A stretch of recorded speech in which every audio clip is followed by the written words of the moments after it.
Mi nombre es Liliana Nicolosi, soy jefa de la División Cardiología del Hospital Español de Buenos Aires y actual presidente de la Sociedad de Cardiología de Buenos Aires de la Federación Argentina de Cardiología. En esta oportunidad me toca hablar de angina de pecho crónica en el anciano. Agradezco la oportunidad que me brindan los directores de este workshop, la doctora Rubio y el doctor Castielo, y también agradezco muy especialmente a la industria por el apoyo brindado que nos ha permitido llevar adelante este evento.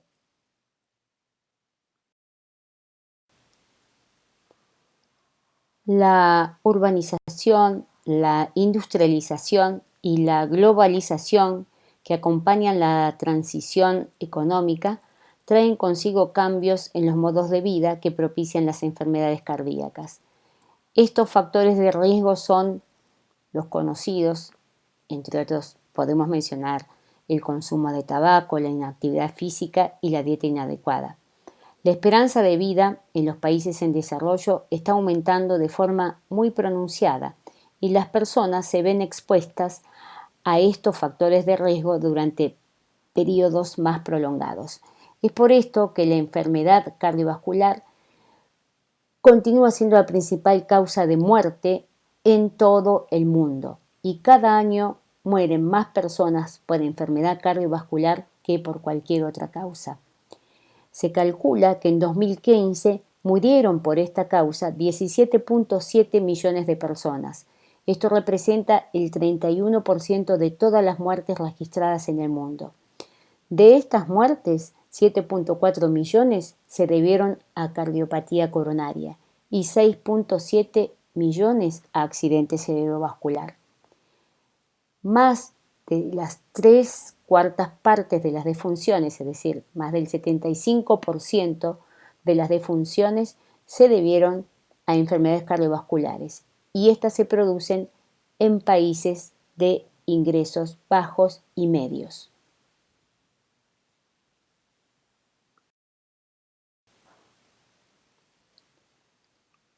Como decíamos, en los países de ingresos bajos y medios, más del 80% de las defunciones se producen por enfermedad cardiovascular. Y es importante también mencionar que afecta por igual a hombres y mujeres. En 2030 se prevé que casi 23.6 millones de personas morirán por alguna enfermedad cardiovascular, principalmente por cardiopatías y accidentes cerebrovasculares. Se prevé que estas enfermedades sigan siendo la principal causa de muerte. Ahora bien, ¿qué hacen las autoridades sanitarias mundiales y de cada región para disminuir el impacto de las enfermedades cardiovasculares? El programa de la OMS sobre enfermedades cardiovasculares desarrolla su labor en las esferas de la prevención, el tratamiento y la vigilancia en todo el mundo. Su objetivo es la elaboración de estrategias mundiales para reducir la incidencia, la morbilidad y la mortalidad de estas enfermedades mediante la reducción efectiva de los factores de riesgo y de sus determinantes, el desarrollo de innovaciones en la atención de la salud costo eficientes y equitativas en la esfera del tratamiento, el seguimiento de las tendencias de las enfermedades cardiovasculares y de sus factores de riesgo. El mundo científico, ¿qué aporta? Existe fuerte evidencia en cómo debemos diagnosticar y tratar a nuestros pacientes para disminuir el riesgo cardíaco, pero como lo han escrito también Torres Viera y Torre Hernández en un editorial recientemente publicado, a pesar del desarrollo de técnicas diagnósticas y terapéuticas, la cardiopatía isquémica sigue siendo la principal causa de muerte en el planeta y todo indica que se mantendrá esa posición por años. Pareciera que históricamente solo se ha logrado diferir su victoria, negociando con la paradoja de salvar más pacientes durante el infarto solo para volver a lidiar con otras expresiones de la enfermedad años después. síndrome coronario crónico, ¿qué nos muestran las nuevas guías? Iniciando ya el tema de enfermedad coronaria crónica, cabe recordar que en las guías se ha cambiado la nomenclatura, diferenciando los síndromes coronarios crónicos de la enfermedad arterial coronaria estable.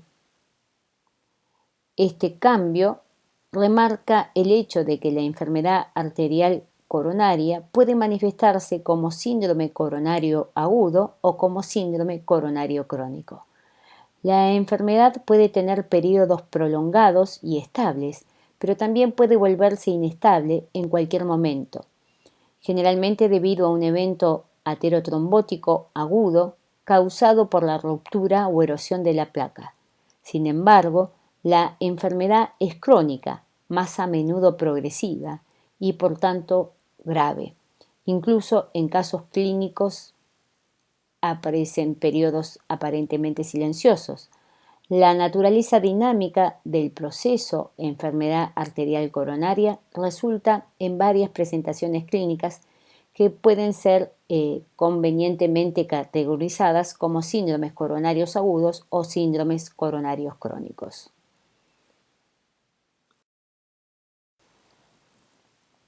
Como podemos ver en este elocuente gráfico, la historia natural de los síndromes coronarios, el riesgo coronario medido en muerte e infarto de miocardio en función del tiempo.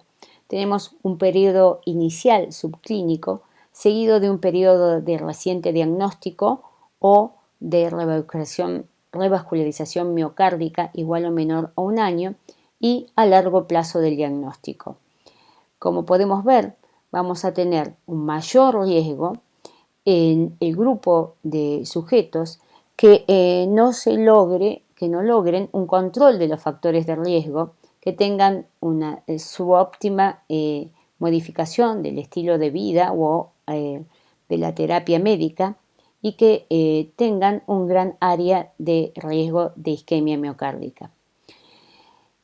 A su vez, en contraposición a lo mencionado anteriormente, van a tener menor riesgo cuanto más óptimo se haya el control de los factores de riesgo en los targets que están recomendados en las guías, en los cambios del estilo de vida y la terapia adecuada para la prevención secundaria.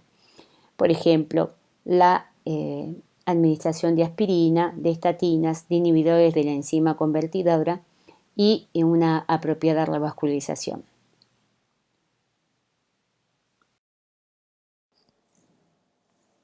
En cuanto a las presentaciones clínicas en los síndromes coronarios, podemos clasificarlos en enfermos con síntomas estables de angina y o disnea en los que se sospecha enfermedad arterial coronaria. Enfermos con insuficiencia cardíaca recién diagnosticada o disfunción ventricular izquierda y sospecha de enfermedad arterial coronaria. Enfermos asintomáticos o pacientes con síntomas estables que han experimentado síndrome coronario agudo durante el último año o pacientes que han sido sometidos recientemente a una revascularización.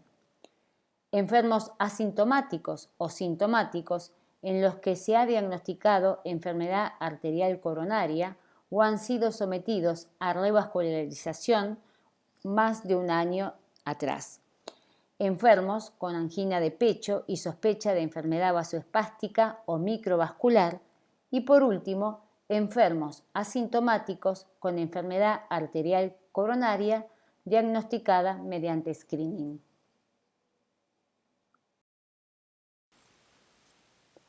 ¿Qué hay de nuevo en las guías 2019 en pacientes con angina y o disnea y sospecha de enfermedad arterial coronaria? La evaluación básica, el diagnóstico y evaluación de riesgo por pasos que vamos a desarrollar a continuación.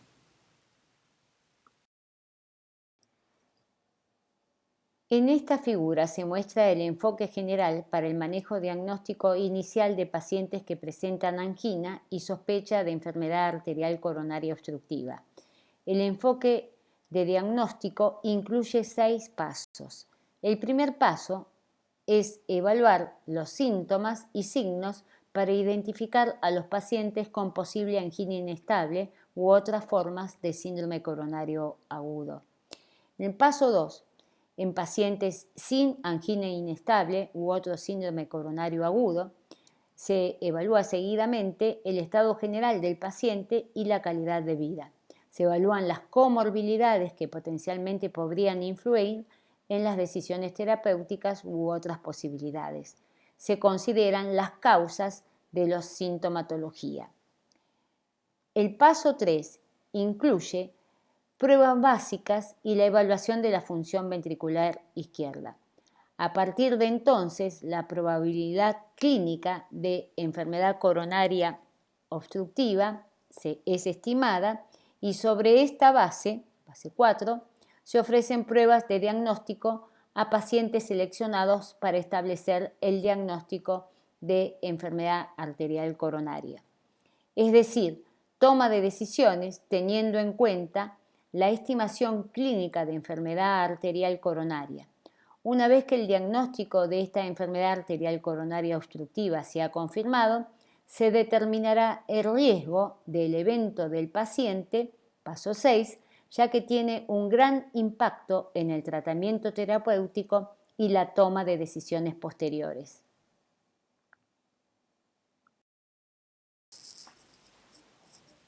Es importante la evaluación o la aplicación de las pruebas de probabilidad pretest en pacientes en estudio por enfermedad coronaria obstructiva.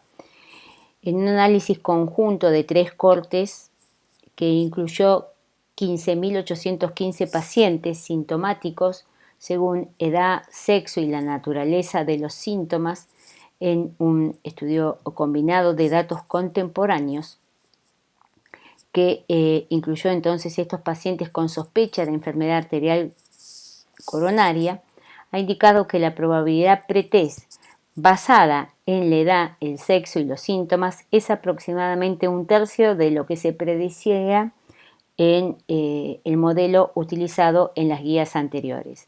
La sobreestimación de la probabilidad pretest es una contribución muy importante dado el bajo rendimiento diagnóstico de las pruebas invasivas y no invasivas. El nuevo conjunto de PTP presentado en esta tabla puede reducir sustancialmente la necesidad de pruebas no invasivas e invasivas en pacientes con sospecha de enfermedad arterial coronaria estable. También incluye a pacientes que presentan disnea como síntoma principal. Sin embargo, algo que es importante señalar, los PTP presentados aquí se basan principalmente en pacientes de países con bajo riesgo de enfermedad cardiovascular y pueden variar entre regiones y países. La aplicación de los nuevos PTP tiene importantes consecuencias para la derivación de pacientes, para la realización de pruebas de diagnóstico. Si el diagnóstico, la prueba nos otorga un puntaje con el PTP menor del 15%, esto da lugar a un gran aumento de proporción de pacientes para quienes no se recomendarán pruebas de diagnóstico, porque serían más los pacientes que clasificarían con un PTP menor de 15. En datos derivados del PROMISE, ese estudio prospectivo de imágenes multicéntricas para la evaluación del dolor de pecho, el 50% de los pacientes previamente clasificados con una probabilidad intermedia de enfermedad arterial coronaria obstructiva fueron reclasificados a un PTP menor de 15, teniendo en cuenta la nueva clasificación. Estos datos derivados del análisis agrupado, el 57% de los pacientes se clasificaron con un PTP menor de 15.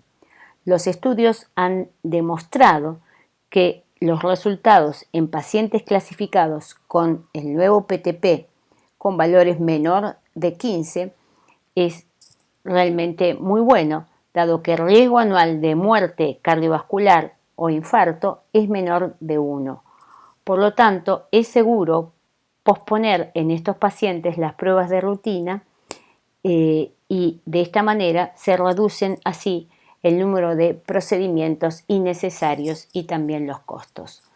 Como vemos, hablando de angina de pecho en pacientes adultos, ancianos mayores de 70 años, obviamente esta tabla está realizada, dividida en décadas, y como vemos, a partir de los 70 años hay aumento en todas las formas de presentación que hemos mencionado, tanto en hombres como en mujeres, angina típica, atípica, cuadros no anginosos y la presentación también de disnea en ambos sexos.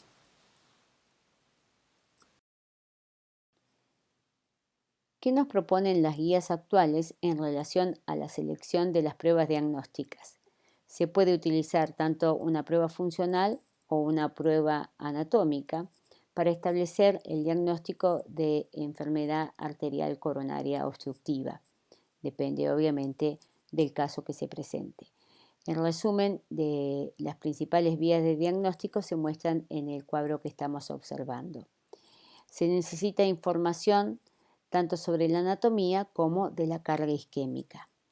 En el primer recuadro se presenta el escenario, preferiblemente si el paciente tiene baja probabilidad clínica, las características del paciente sugieren alta calidad de imagen, existe experiencia y disponibilidad locales, la información sobre aterosclerosis deseada es suficiente y sin antecedentes de enfermedad arterial coronaria. Entonces la indicación es realizar una prueba no invasiva y en este caso la recomendación es una tomografía computada de arterial coronaria. En el siguiente recuadro, el escenario se presenta cuando es preferiblemente nosotros tenemos un paciente con alta probabilidad clínica, probable experiencia en revascularización y disponibilidad locales. También se requiere una evaluación de viabilidad. En este caso también se realizan pruebas no invasivas para testear la presencia de isquemia y se inicia el tratamiento medicamentoso y de acuerdo a la respuesta o la remisión de los síntomas, entonces tendrá indicación o no de realizar una prueba invasiva y continuar entonces con el algoritmo que luego vamos a desarrollar. En el tercer recuadro, preferiblemente considerado si existe una alta probabilidad clínica y grave sintomática refractaria a la terapia medicamentosa o angina típica con bajo nivel de tolerancia al ejercicio y si la evaluación clínica que incluye electrocardiograma de esfuerzo indica eventos de alto riesgo o disfunción del ventrículo izquierdo sugestivo de enfermedad arterial coronaria. En estos casos, la indicación directa de angiografía coronaria invasiva es la regla y de acuerdo al resultado se evaluará la terapia medicamentosa o la realización de una prueba funcional para evaluar la posibilidad de revascularización, ya sea entonces, en este caso, luego de la cinecoronariografía o de la coronariografía, angiografía coronaria invasiva, realizar el tratamiento directamente invasivo, la revascularización, por cualquiera de las dos vías actualmente disponibles, ATC o cirugía de revascularización miocárdica, o alternativamente probar inicialmente con terapia medicamentosa si no responde la revascularización o en los casos de que sea necesaria una interfase, de acuerdo a los hallazgos de la cinecoronariografía, una evaluación funcional, tratamiento farmacológico y eventual revascularización miocárdica.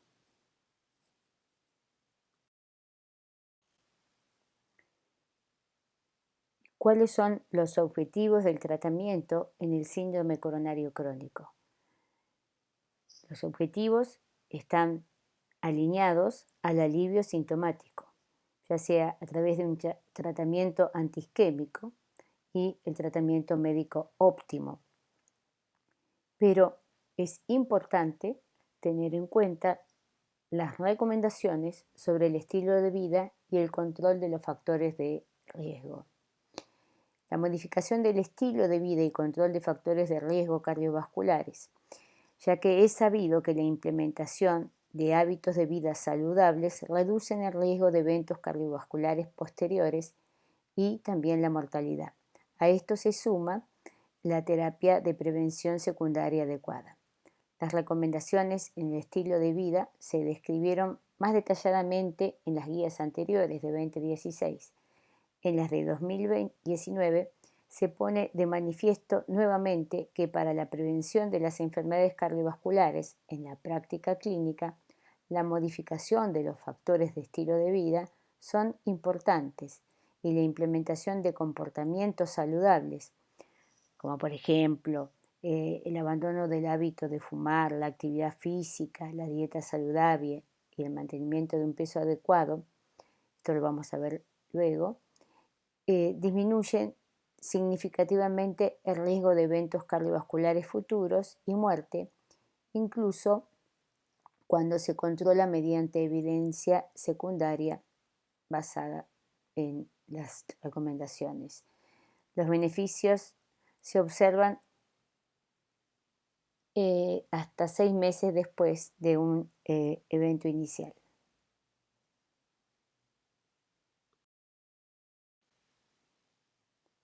En relación a la atención primaria, es importante el desempeño que tiene en la prevención. Y esto quedó demostrado en el estudio EuroAction, publicado en Lancet en 2008.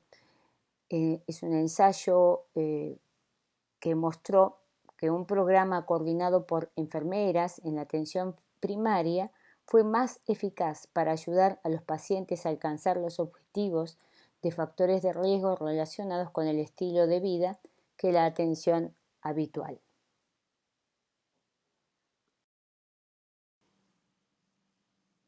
En cuanto a la prevención secundaria, en este estudio publicado en Circulation en 2010, sobre una población que incluyó 18.800 pacientes de 41 países inscritos en el ensayo clínico aleatorizado de la Organización para Evaluar Estrategias en Síndromes Isquémicos Agudos, el estudio OASIS, se concluyó que el cumplimiento de los consejos conductuales dirigidos a obtener una dieta adecuada, ejercicio físico y abandono del hábito de fumar, después de un síndrome coronario agudo, se asoció con un riesgo sustancialmente menor de episodios cardiovasculares recurrentes. Estos hallazgos sugieren que se debe dar prioridad a las modificaciones del estilo de vida, similar a el esfuerzo puesto en la indicación de medicamentos preventivos inmediatamente después de un síndrome coronario agudo.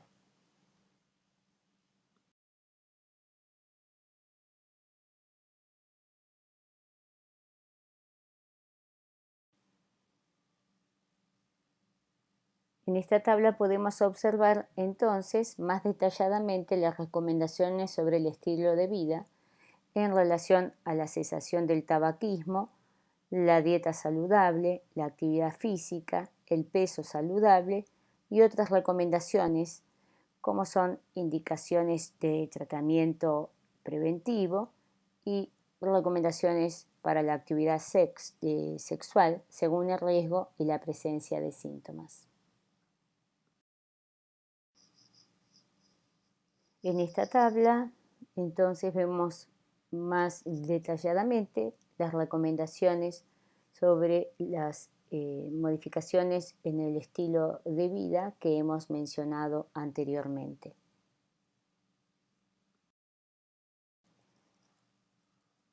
Y para finalizar entonces, sobre las mismas recomendaciones, vemos que los cambios de estilo de vida, en adición a las recomendaciones farmacológicas apropiadas, como la evaluación cognitiva e intervención para ayudar a los individuos a adquirir hábitos saludables, la indicación de rehabilitación cardiovascular, el apoyo de un equipo interdisciplinario, apoyo psicológico y la vacunación antigripal anual en pacientes con enfermedad cardiovascular, especialmente en los ancianos, tienen una indicación clase 1 en todos sus estamentos.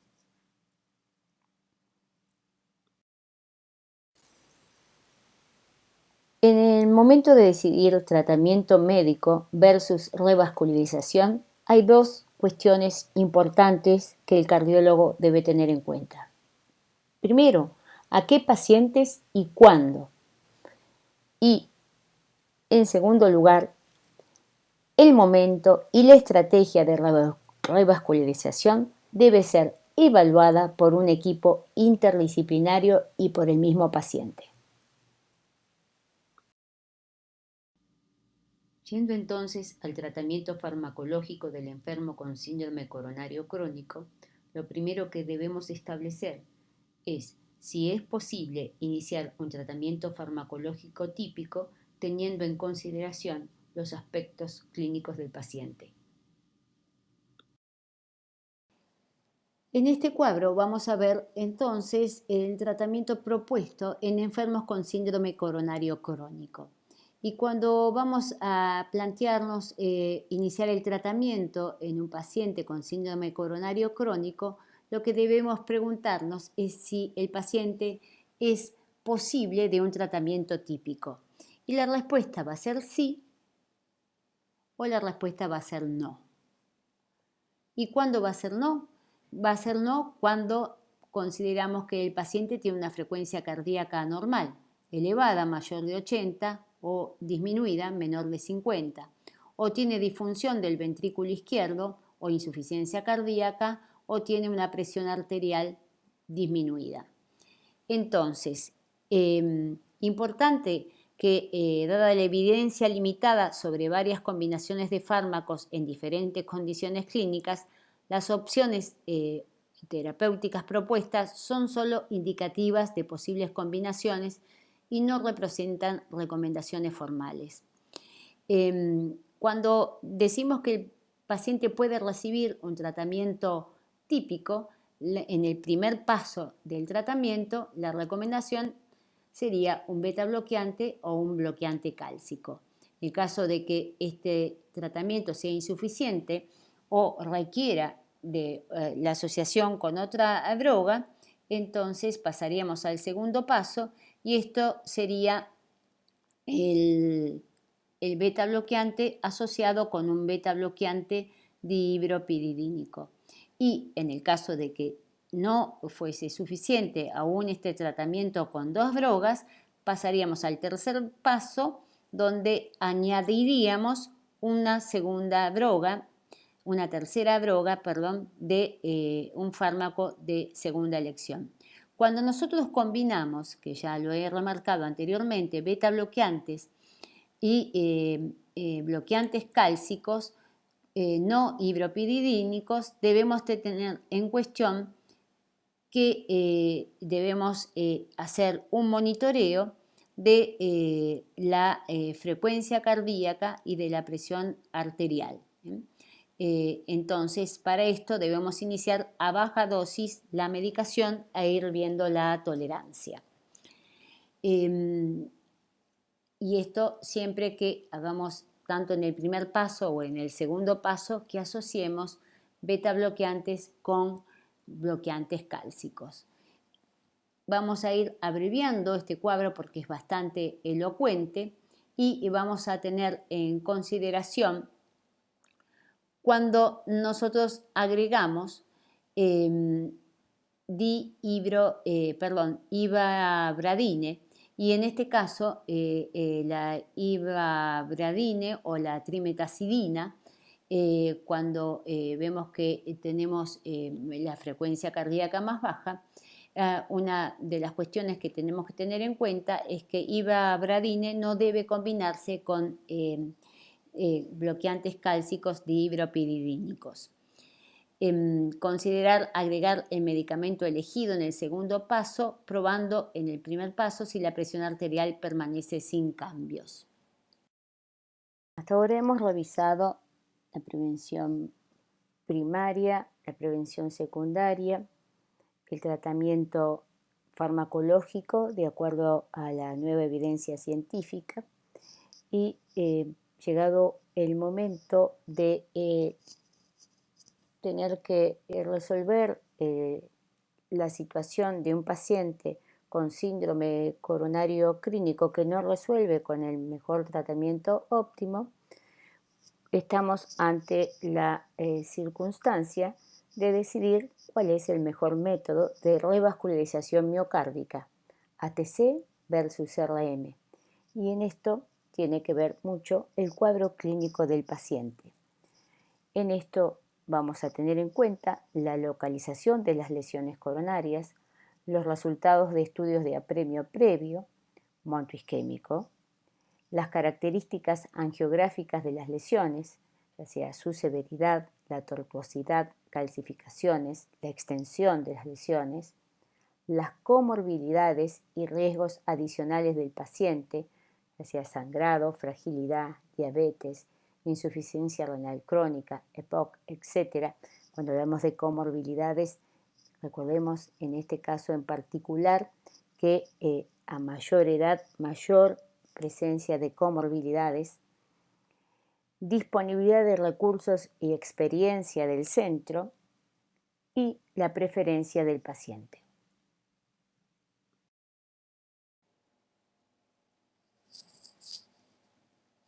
¿Cuáles son los objetivos principales de la revascularización miocárdica? Primero, resolver la persistencia de los síntomas a pesar del tratamiento médico. Y el otro objetivo principal es mejorar el pronóstico. ¿Cuáles son los beneficios demostrados con respecto al tratamiento médico? Alivio inicial de la angina de pecho, menor utilización de fármacos antianginosos, mejor capacidad en el ejercicio y mejor calidad de vida.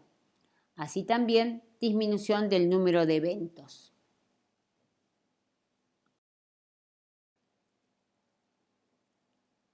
A favor de la ATC, ¿cuáles son los aspectos clínicos? Presencia de comorbilidades graves que no se refleja adecuadamente en las escalas de riesgo. Y aquí algo importante a tener en cuenta, la edad avanzada, la fragilidad y la corta esperanza de vida, que hacen que elijamos una técnica mínimamente invasiva versus la revascularización miocárdica, movilidad restringida u otras condiciones que afectan al proceso de la rehabilitación. Y luego vamos directamente a los aspectos anatómicos y técnicos que hacen que la balanza se incline hacia el lado de la ATC. Y estos son enfermedad de vasos múltiples con puntaje Syntax de 0 a 22, probabilidad alta de revascularización incompleta con CRM debido a las características anatómicas como mala calidad o ausencia de conductos, deformación torácica o escoliosis grave, secuelas de radiaciones torácicas, lo que llamamos tórax hostil y calcificación severa de la aorta. Y cuando inclinamos la balanza hacia la realización de cirugía de revascularización miocárdica, cuando presentamos las siguientes características clínicas: la diabetes mellitus, función del VI disminuida con una FEI menor o igual a 35%, cuando existe contraindicación para la antiagregación dual, restenosis en el stent difusa y recurrente, en los siguientes aspectos anatómicos y técnicos: enfermedad de vasos múltiples con puntuación syntax mayor o igual a 23, probabilidad alta de revascularización incompleta con ATC debido a características anatómicas, lesiones coronarias con calcificación extensa que limita la dilatación de la lesión, necesidad de intervenciones concomitantes, enfermedad de la aorta ascendente quirúrgica u otra cirugía cardíaca.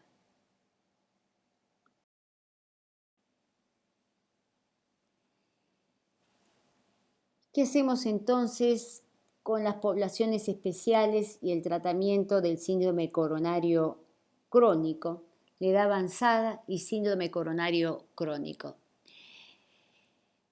El envejecimiento sabemos que predispone a los pacientes a una alta incidencia y prevalencia de enfermedad arterial coronaria, tanto en hombres como en mujeres.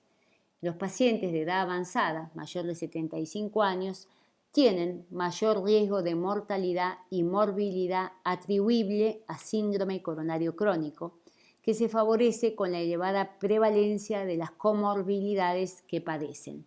Entre ellas, cabe destacar la hipertensión arterial, la diabetes y la insuficiencia renal crónica.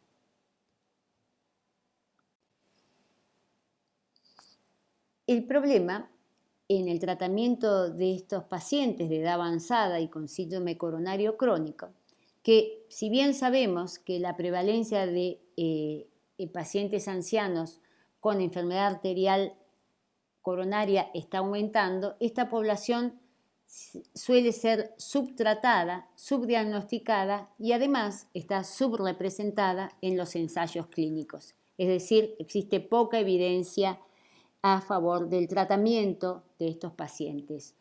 Los pacientes de edad avanzada suelen presentar síntomas atípicos que pueden retrasar el diagnóstico adecuado.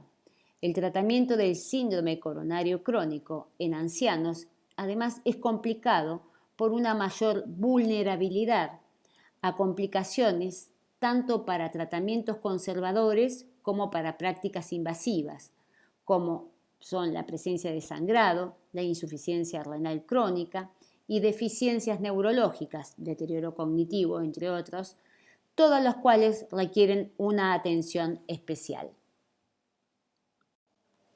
Cuando se decide el tratamiento vía invasiva o mínimamente invasiva por ATC en pacientes con edad avanzada y síndrome coronario crónico, la evidencia científica muestra que es de elección la realización de este procedimiento por acceso radial para reducir complicaciones en el sitio de acceso. Así también ha demostrado beneficios importantes en la seguridad y eficacia en esta población la utilización de stent farmacológicos. Y como estamos viendo en esta tabla de recomendaciones, el uso de stent con drogas es 1A en pacientes ancianos con síndrome coronario crónico. Estuvimos desarrollando hasta ahora el tratamiento médico versus revascularización y, como habíamos dicho anteriormente, a qué pacientes y cuándo. Y habíamos desarrollado brevemente que nos mostraban las nuevas guías en cuanto a la selección de uno u otra rama de tratamiento. Ahora bien, vamos a analizar la nueva evidencia científica a partir del estudio paradigmático que vamos a presentar a continuación.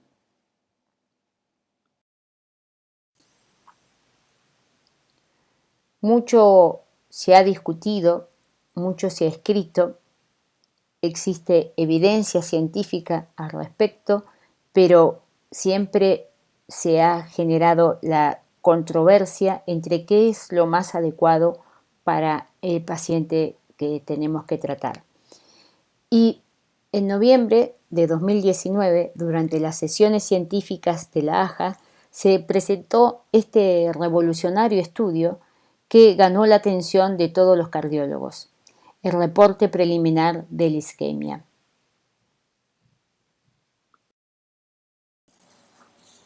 Cuatro meses después, isquemia se publicó en el New England Journal of Medicine y fue presentado en forma virtual en el ACC 2020.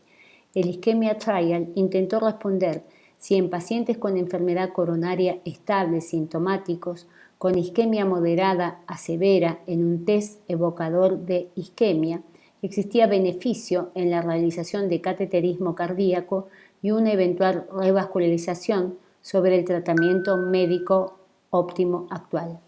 Puede haber alguna incertidumbre sobre la interpretación de los resultados de isquemia, que luego vamos a discutir, ya que dependen de la definición de infarto que uno elija y esto obviamente impacta en los eventos.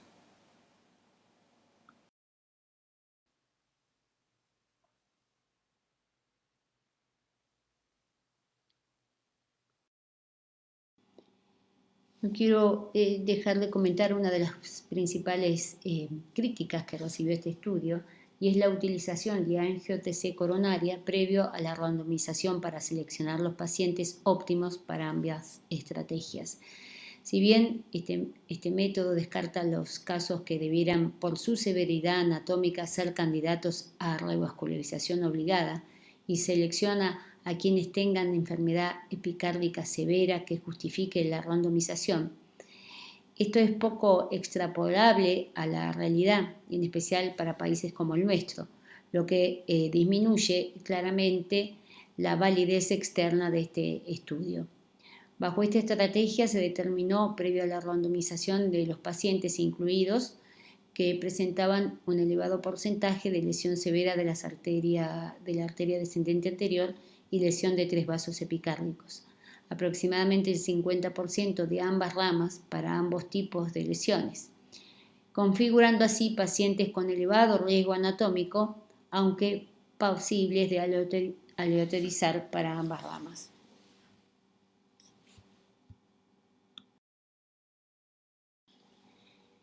Se randomizaron en total 5.179 pacientes, 2.588 aleatorizados a tratamiento invasivo y 2.591 tratamiento conservador, con una mediana de seguimiento de 3.3 años y un seguimiento mayor al 99% en ambas ramas. En esta tabla podemos observar las principales características basales de la población. Con respecto a las mismas, cabe destacar que se trata de una población de alto riesgo clínico, con un 40% de diabéticos, 20% de pacientes con infarto previo a historia de angina a repetición en más del 90% de los casos. Como en la mayor parte de los estudios, y en especial de enfermedad coronaria, hay una muy baja inclusión de pacientes de sexo femenino. En comparación a experiencias previas, desde la inclusión inicial hasta la randomización, se procuró la optimización al máximo de lo posible del tratamiento médico según las actuales recomendaciones de las sociedades internacionales y más del 95% de los pacientes estaban con estatinas en alguna dosis y aspirina, 70% recibían ñeca o ARA y más del 80% con beta bloqueantes, además de la existencia de un 90% de no fumadores.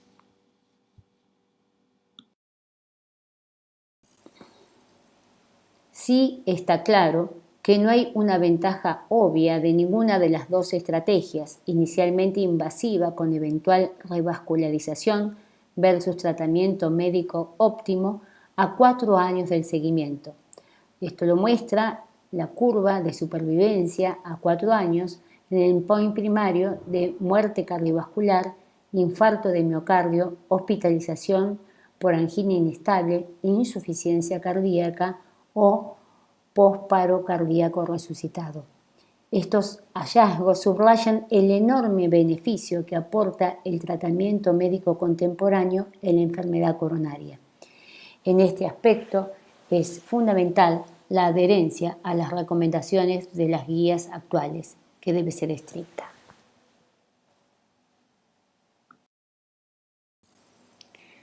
Lo mismo puede observarse en la curva de incidencia acumulada en el seguimiento en años, donde no se observan diferencias significativas entre ambas ramas de tratamiento, es decir, tratamiento invasivo versus convencional, y decimos convencional, el mejor tratamiento óptimo disponible en la actualidad.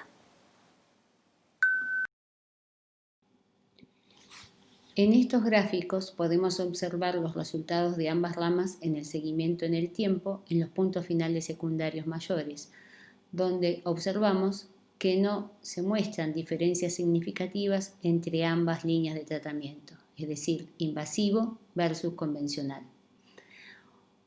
Uno de los temas que habíamos mencionado anteriormente, que fue considerado o cuestionado desde el punto de vista de la definición, es el infarto agudo de miocardio. Es importante destacar que en las definiciones tomadas en consideración en este estudio, en el trial isquemia, las definiciones de infarto postprocedimiento y angina inestable en el seguimiento fueron más estrictos que los definidos en las guías internacionales, con puntos de corte de troponina ultrasensible más elevados, 35, mayor de 35 por límite máximo normal post-ATC y más de 70 por el límite máximo normal post-RM de los habitualmente descriptos, lo que pudiera disminuir la tasa de eventos por post-procedimiento reportado en la rama invasiva. Esto es en el análisis de intención de tratar.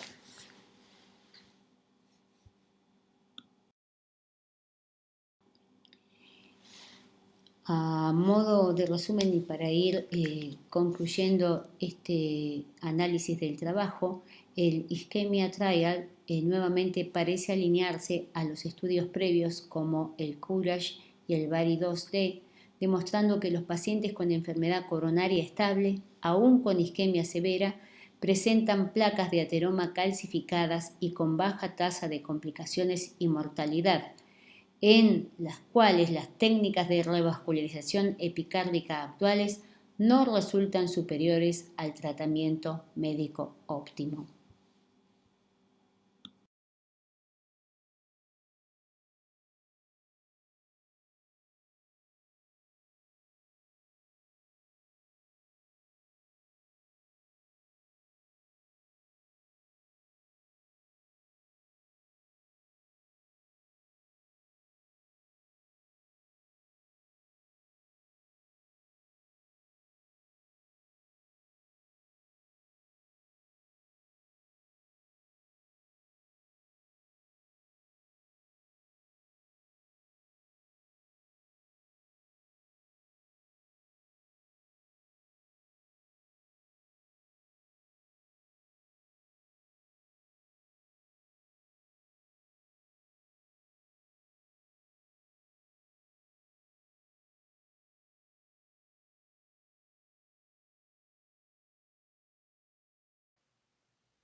Para concluir, el síndrome coronario crónico en el anciano, sin duda, cada caso deberá someterse al juicio clínico del médico tratante, en lo posible con la intervención de un equipo interdisciplinario de salud. Evaluar las posibilidades de un seguimiento cercano de los pacientes, dada la complejidad que estos presentan. Controlar la adherencia estricta al tratamiento farmacológico y a los cambios de estilo de vida, respetando las preferencias de esta población. Y finalmente, y como importante, la decisión personalizada de la mejor estrategia de tratamiento, sea convencional o sea intervencionista en cada paciente, constituye la mejor herramienta para el tratamiento del anciano. Muchas gracias.